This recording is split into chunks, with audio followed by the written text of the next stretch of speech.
السلام علیکم دوستو، کیسے ہو آپ سب؟ میں ہوں عریج اور آپ ہیں اس وقت میرے چینل عریج شاہ ناولز پہ۔ میں آپ سب سے سخت خفا ہوں اور اس خفا کی وجہ یہ ہے کہ 27 ایپیسوڈ 2 بار آئی ہوئی ہے اور آپ لوگوں نے مجھے بتایا ہی نہیں کہ آپ نے نمبر غلط لکھا ہوا ہے، اور وہاں سے نمبر غلط ہونا سٹارٹ ہوئے ہیں۔ کل بھی نمبر غلط تھا اور وہ جو ایپیسوڈ تھی کل رات والی وہ اصل میں 36 ایپیسوڈ تھی۔ آپ لوگوں نے مجھے بتایا کہ میں نے غلطی سے وہاں 34 لکھ دیا اور آپ لوگ مجھے بتا رہے ہیں کہ یہ تو 35 ایپیسوڈ ہے، یعنی کہ آپ بھی غلط اور میں بھی غلط۔ یوٹیوب والے صحیح ہیں جنہوں نے آج پلے لسٹ کے دوران مجھے بتایا کہ جی آپ کے نمبرز غلط ہیں، آپ ان نمبر کو سیٹ کریں، اور پھر میں نے ان سب نمبرز کو سیٹ کیا، لیکن اندر ایپیسوڈ کے اندر بھی نمبر غلط لکھے ہوئے ہیں۔ یہ میں اس لیے بتا رہی ہوں کیونکہ کچھ ریڈرز ہیں جن کو پتہ ہی نہیں ہے کہ جو کہہ رہے ہیں کہ ہم ختم ہونے کے بعد سٹارٹ کریں گے، تو بھائی آنا اس کو یوٹیوب پہ ہی ہے، آپ بعد میں سٹارٹ کرو، آپ پہلے سٹارٹ کرو، نہ تو یہ PDF میں آئے گا، نہ یہ کبھی کسی اور ویب سائٹ پہ آئے گا۔ جس کو بھی یہ ناول پڑھنا ہے اس نے یوٹیوب پر ہی آ کر پڑھنا ہے۔ تو میں نے سوچا میں کلیئر کر دوں کہ 27 ایپیسوڈ کے بعد نمبر سارے غلط ہیں۔ جی ہاں، آج تک ایپیسوڈ سب نمبر غلط 37 تک، اور آج کی جو ایپیسوڈ ہے وہ 36 یا 35 نہیں ہے بلکہ 37 ایپیسوڈ ہے۔ تو اب ہم ریڈ کرنا سٹارٹ کرتے ہیں، تو چلیے آ جائیے۔ جان عشقم، قسط نمبر 37، تحریر عریج شاہ۔ وہ اس کے پیچھے پیچھے باہر آیا تھا اور اسے یہی لگا تھا کہ انائش گاڑی میں جا کر بیٹھ گئی ہوگی۔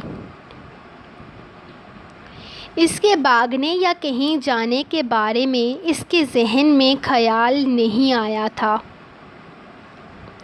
کیونکہ اسے نہیں لگتا تھا کہ اب وہ ایسی کوئی بھی حرکت کرے گی۔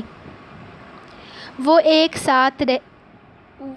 ساتھ رہتے ہوئے اتنے سارے دن گزر چکے تھے، اسے اس سے ایسی کوئی امید نہیں تھی، لیکن پھر بھی باہر نکل کر اس نے اپنی گاڑی کی طرف قدم بڑھائے تو اسے انائش کہیں نظر نہیں آئی۔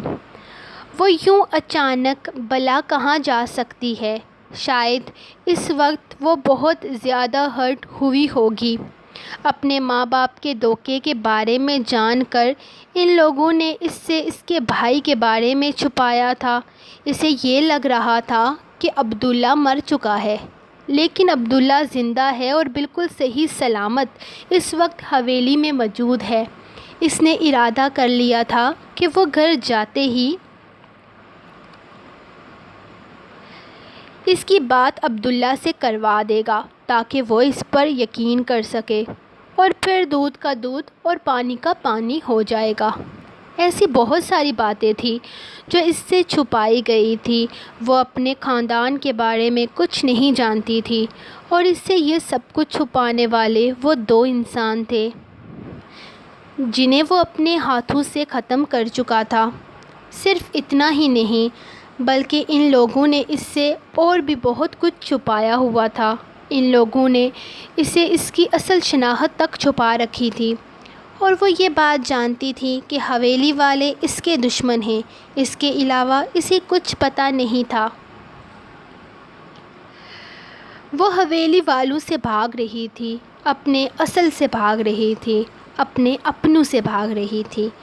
وہ جانتی تک نہیں تھی کہ وہ جن لوگوں کو اپنا گنہگار سمجھ رہی ہے وہی اس کے اپنے ہیں۔ وہ ہوٹل سے باہر چاروں طرف اسے ڈھونڈنے لگا۔ شاید وہ اس سے ناراض ہو کر کہیں بیٹھ گئی ہوگی، یا شاید پیدل ہی گھر کے لیے نکل گئی ہوگی۔ وہ جلدی سے سڑک کی طرف آیا تھا، لیکن یہاں بھی اسے وہ کہیں نظر نہ آئی۔ اب اسے پریشانی ہونے لگی تھی، وہ بھلا یوں اچانک کہاں جا سکتی ہے؟ اس نے دور کھڑے گارڈ کو اپنی طرف آنے کا اشارہ کیا۔ آج وہ پہلی بار اس کے سامنے باہر آیا تھا۔ یہی وجہ تھی کہ وہ اپنے گارڈز کو ساتھ لے کر نہیں آیا تھا، لیکن اس کے باوجود بھی اس کے گارڈز اس کے ساتھ ساتھ تھے، جو کہ اس سے کچھ فاصلے پر تھے، لیکن اس کی اس طرح حفاظت کر رہے تھے۔ یہ ان کا کام تھا جو انہیں ہر قیمت پر کرنا تھا۔ اس کام کے لیے اس کا مالک راضی ہو یا نہ ہو، لیکن وہ اپنے فرض سے پیچھے نہیں ہٹ سکتے تھے۔ یہی وجہ تھی کہ مکرش نے بھی انہیں منع نہیں کیا تھا۔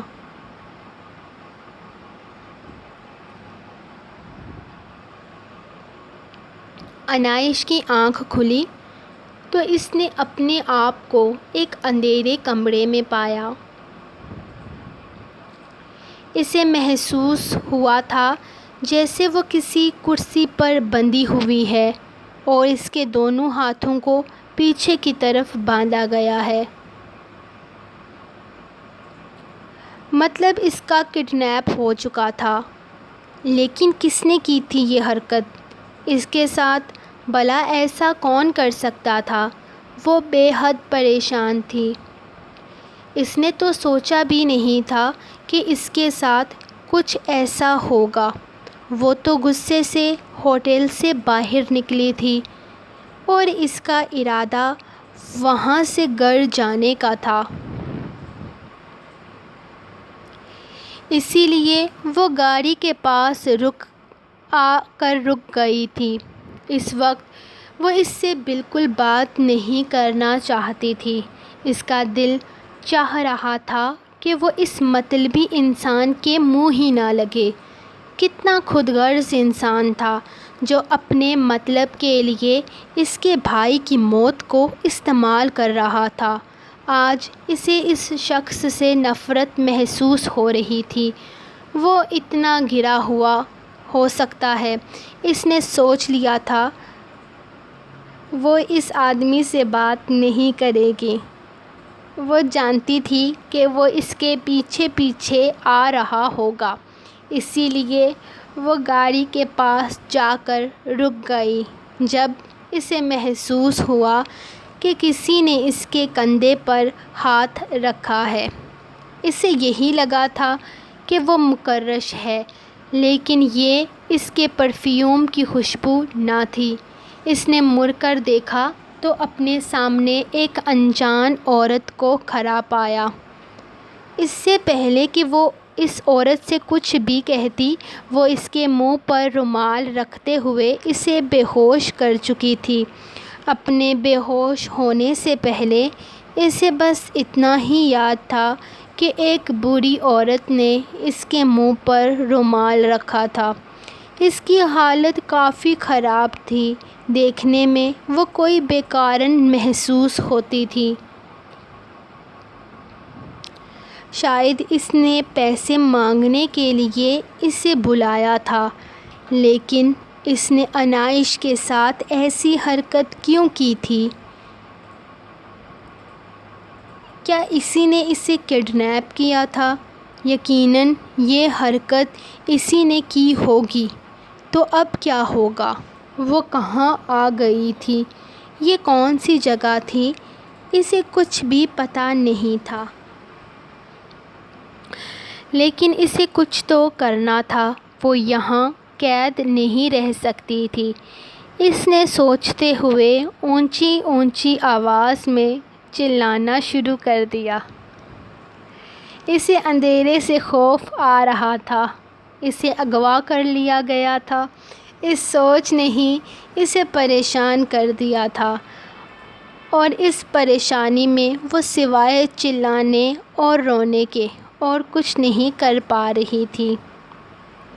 کوئی نہیں تھا جو اس کی مدد، اس کی پکار سنتا، کوئی نہیں تھا جو اسے اس اندھیرے سے باہر نکالتا۔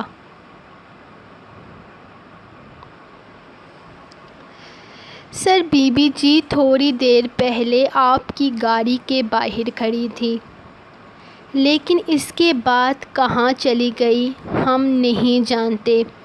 وہیں پر کھڑا تھا میں، لیکن تھوڑی دیر پہلے میں نے بی بی جی کو یہاں آپ کی گاڑی کے ساتھ کھڑا دیکھا تھا۔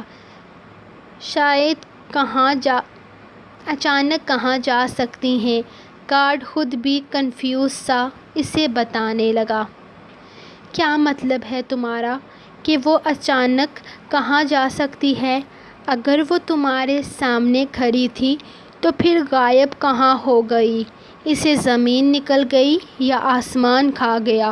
بتاؤ مجھے، ورنہ تمہاری خیر نہیں۔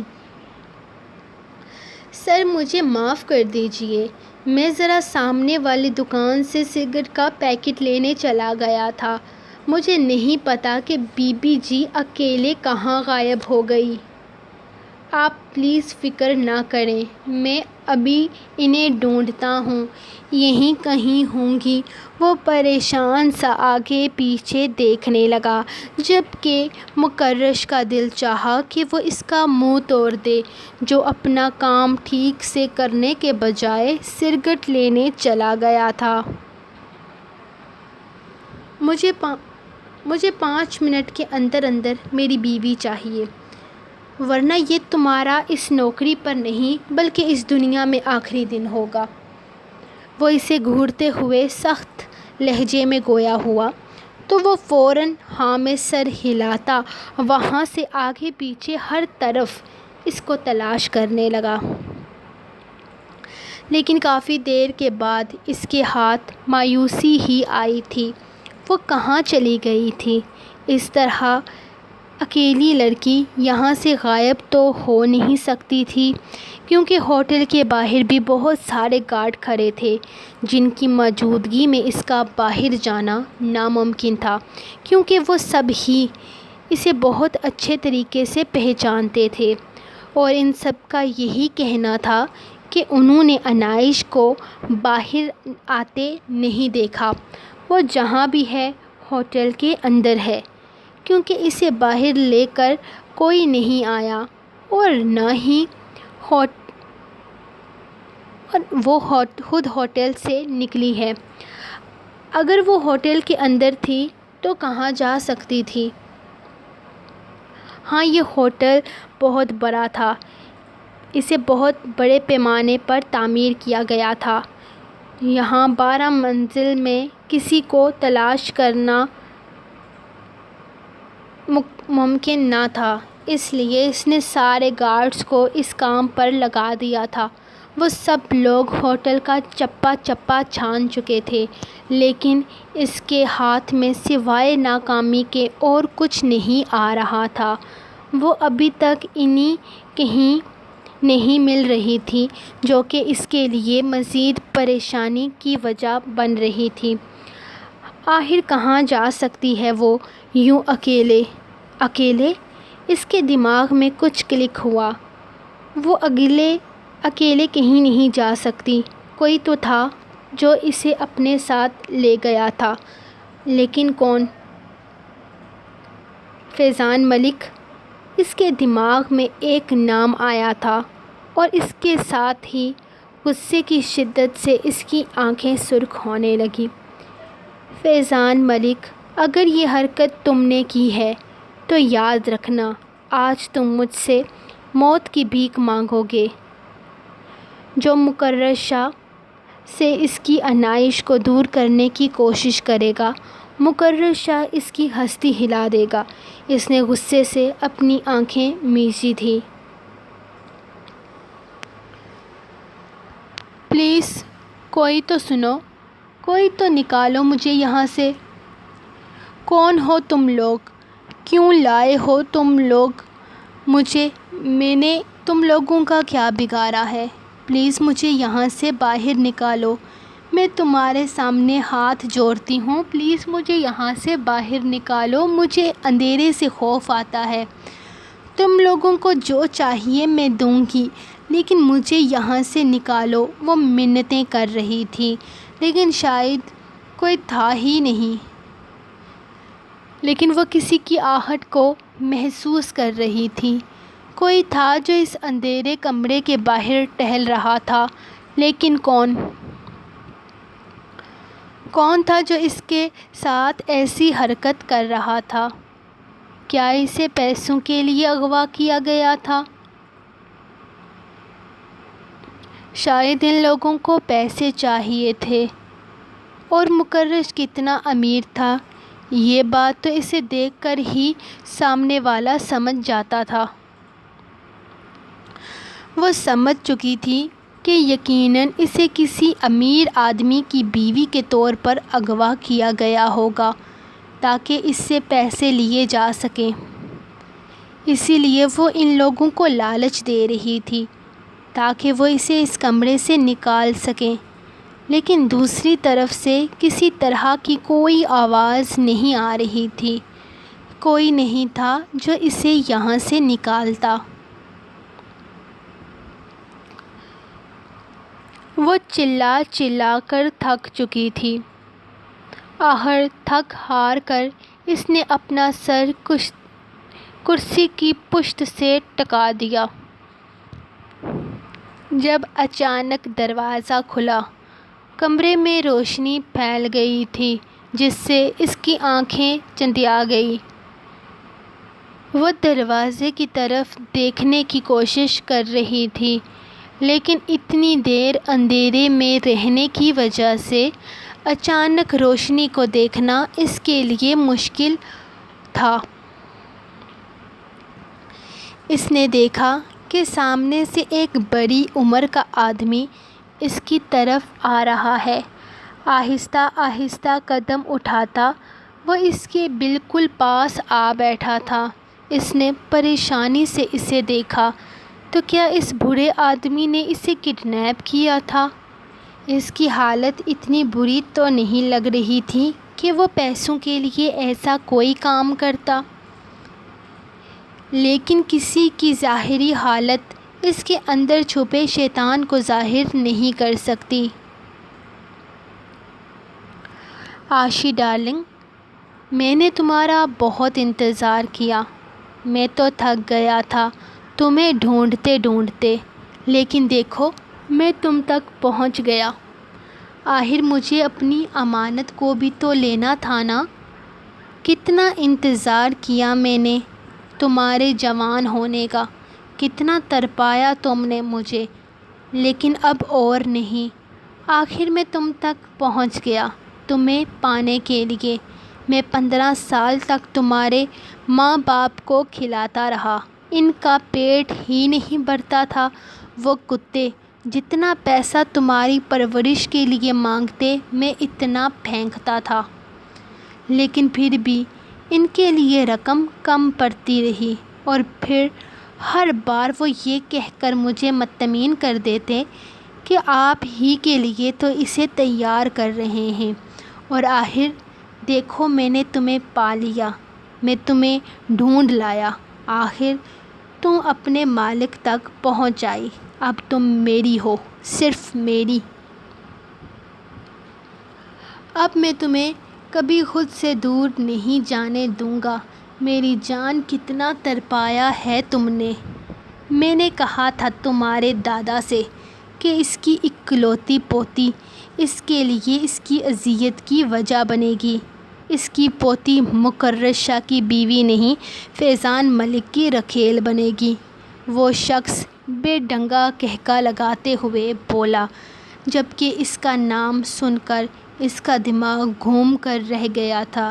اس کے سامنے یہ سب بکواس کرنے والا یہ 50 سال کی عمر سے اوپر کا آدمی کوئی اور نہیں بلکہ فیضان ملک تھا۔ فیضان ملک، اس نام کو وہ بچپن سے جانتی تھی۔ اس کی ماں اسے فیضان ملک کی امانت کہتی تھی۔ تو کیا یہ تھا وہ شخص جس کے سہارے اس کے ماں باپ اسے چھوڑ کر گئے تھے؟ وہ حیران سی اس آدمی کو دیکھ رہی تھی۔ اس کے دماغ میں بس ایک نام گونج رہا تھا، فیضان ملک۔ سو گائز، یہ رہی آپ لوگوں کی آج کی ایپیسوڈ، جو کہ لیٹ ہو چکی ہے۔ لیٹ اس لیے ہو چکی ہے کیونکہ ہمارا نیٹ بند ہو گیا تھا، اور یہ جو میرا سافٹ ویئر ہے یہ جب ہم اوپن کرتے ہیں تو اس پہ 2 سے 3 ایڈس چلتے ہیں، اور جب تک وہ ایڈس نہ چلیں تب تک یہ ریکارڈنگ نہیں ہوتی۔ شاید یہ کوئی ایڈس ایپ ہے، تو اور کوئی میرے پاس ہے نہیں وہ ریکارڈر۔ اگر آپ کے دماغ میں کوئی ریکارڈر ہو جو کہ اسکرین کو بھی الٹا سیدھا کر سکتا ہو تو پلیز مجھے مجھے ضرور بتائیے گا تاکہ میں بنا نیٹ کے بھی ریکارڈنگ کر پایا کروں۔ تو اب ہمارا نیٹ 12 بجے کے بعد اوپن ہوا ہے، تو اب میری ریکارڈنگ ہوئی ہے، تو آج کے ایپیسوڈ کے لیے معذرت جو تھوڑی سی لیٹ ہو گئی ہے۔ تو انشاءاللہ کل ملیں گے آپ کو نیکسٹ ایپیسوڈ کے ساتھ، تب تک کے لیے مجھے اجازت دیں اور مجھے یہ بتائیں کہ اب آپ کو کیا لگتا ہے کہ ناول میں آگے کیا ہوگا؟ کیا مکرش اسے بچا پائے گا یا پھر وہ خود ہی کسی مصیبت کا شکار ہو جائے گی؟ باقی آپ کا دوسرا کپل انشاءاللہ کل پرسوں، بلکہ پرسوں تو آئے گی نہیں ایپیسوڈ، منڈے کو ہو سکتا ہے آپ کے انتظار میں بیٹھا ہو۔ تو ملتے ہیں نیکسٹ ایپیسوڈ کے ساتھ، تب تک کے لیے اپنے رائٹر کو دیں اجازت، دعاؤں میں یاد رکھیں۔ اللہ حافظ۔